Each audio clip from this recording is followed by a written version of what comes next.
plusieurs fois et lui propose de tenir une revue de presse dans sa matinale. À l'époque, elle ne trouve rien de bizarre à déjeuner, voire dîner avec lui, car il n'y avait aucun comportement déplacé de sa part. C'est lors d'un déjeuner que le journaliste lui propose d'aller étoffer son réseau et donc de participer à ce festival encore. Il me dit que ce serait très important, comme je suis jeune, que j'étoffe un peu mon réseau, que ça tombe bien. Le week-end prochain, il sera un festival à Calvi et que ce sera l'occasion que je rencontre des gens du métier. Sidonie raconte à Mediapart qu'elle n'est pas emballée, qu'elle avait des places pour aller au concert de U2 ce week-end-là, et elle accepte finalement car elle voulait absolument faire de la radio. Il me dit que je serais logé à l'hôtel avec les invités, tout était crédible, j'y allais les yeux fermés. Elle achète des billets d'avion, mais 2 jours avant le départ, il l'aura appelé avec une mauvaise nouvelle, l'hôtel était plein, mais il m'a dit tu as de la chance, on a une villa avec un ami, on t'invite.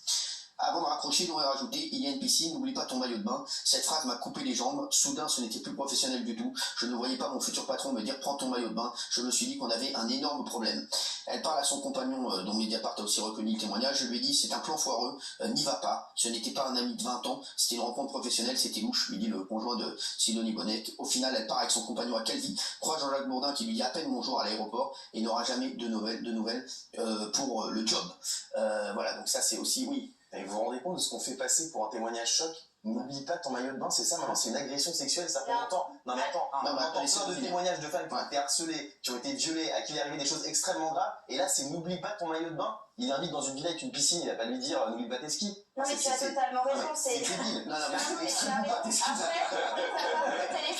C'est magique. Non mais en vrai, ça veut dire qu'on ne peut plus, en fait, on ne peut plus, on ne peut plus draguer personne, on ne peut plus envoyer de messages, on ne peut plus envoyer de textos, c'est n'importe quoi. Géraldine, vous êtes d'accord avec Guillaume? Bah ouais, je suis d'accord avec Guillaume. Là, je trouve que là, pour le coup, c'est un peu compliqué. Donc, ce que je trouve intéressant, en revanche, c'est que Sidonie, elle décide de parler quand elle voit Jean-Jacques Bourdin interviewer Hulot. Voilà. Et là, je trouve que c'est insupportable parce qu'il y a une sorte de connivence de mec qui est un peu harcelé, un peu lourd. Enfin, Sidonie, on l'a énormément. Et Fanny aussi. Et là, elle dit non, là, c'est trop. Là, ça délivre la parole. Ça, je trouve ça intéressant.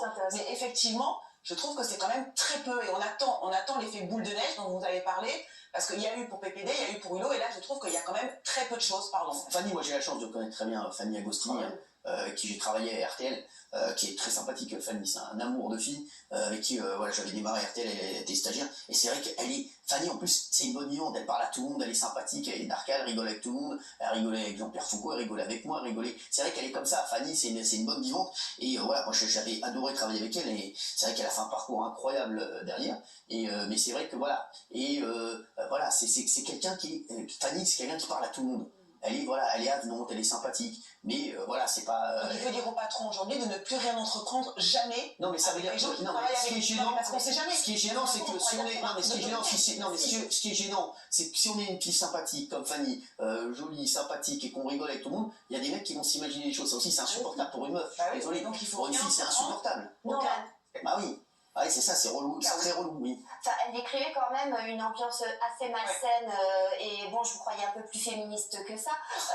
Enfin, c'est quand même assez désagréable. Vous parlez de Géraldine. Géraldine, vous l'aimez pas déjà? Non. Et encore moins son mari, mais bon, bref. C'est pas encore son mari, on sera invité, j'espère.